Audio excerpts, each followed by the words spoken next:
Welcome to July's Leetcode challenge. Today's problem is prison cells after n days. There are 8 prison cells in a row, and each cell is either occupied or vacant, and that's going to be represented in a list like this. Each day, whether the cell is occupied or vacant changes according to if the 2 adjacent cells are both occupied or both vacant, then the cell becomes occupied. Otherwise, it becomes vacant, and that's represented by a 0. Occupied is represented by 1. Now we're given a number of n days, and we want to figure out what is the state of the prison on that nth day. So initially, I think there's two insights we need to keep in mind.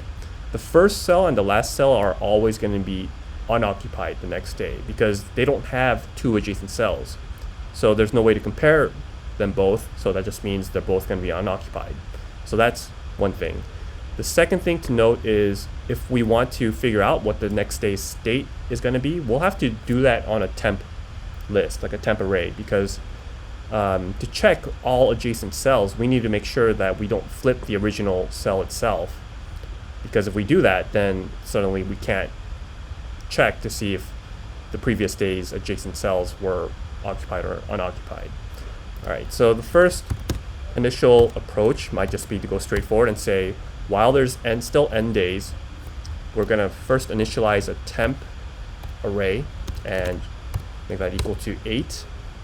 And for I in range of 1 to 7, so that's 1 to 6, that's basically the second cell to the 7th cell, we're going to check, hey, if cells.i minus 1, so that's the one to its left, is equal to the cells of its adjacent one to the right, then we'll make this temp I equal to 1. Otherwise, the temp I is just equal to 0. And we need to, actually, I don't even know if we need to do that, but just for readability, we'll just put that in there. Once that's finished, we'll just make our cells equal to this temporary list and decrease our days by 1. Then we can just return, not n, our cells, right? So this is the straightforward approach and should work. It looks like it does, but if you submit this, it's going to have a TLE exception. So the problem is, what if the n days is like 1 billion? How could we check that? And that makes it a little bit more complicated. To get that, you have to realize that because of the way this algorithm works, there's going to be some sort of pattern to this. There'll be some sort of cycle that we could take advantage of to just skip a bunch of numbers if we've seen this state before. For instance, like say that we find that down our path we've seen this state before with the number of prisons.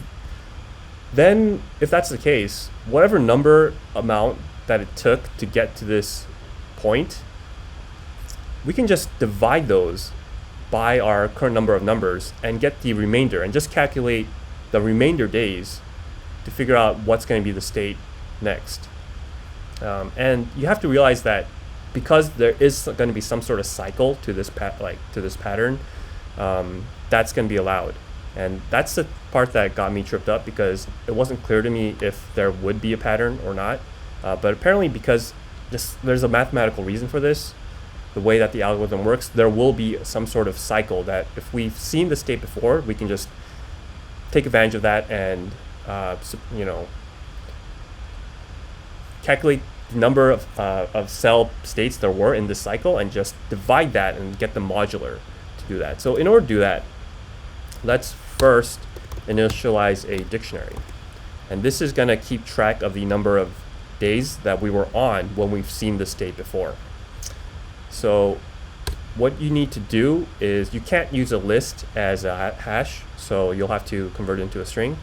And we'll say, hey, if the string of current cells, if we've seen this before in memo, then what we could do is do a modular of whatever amount that there was when we hit this point, subtracted by the current n, because this is going to give us the cycle, the number of cell states that there were before we've seen this state again. And if we do that, now we'll have a smaller n, and we could use that to just calculate whatever remains.